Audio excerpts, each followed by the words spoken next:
So if you run the Mewgenics game and for some reason you can't see your cursor in game, or the cursor is not being visible, the first thing you want to do is try to click or tab out of the game, and then go back to the game and click on the escape button, and then try to click on the settings. Even if you can't see your cursor, try to move it close to that side and click on the settings. Then click on the video settings. From here, you want to change the cursor. By default is set to device, and as you can see, it's not visible.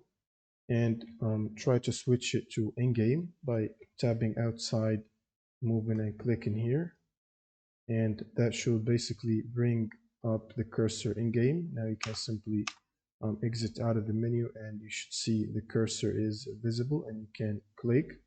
That's pretty much it for this video. Subscribe if you found this helpful, and see you on the next one.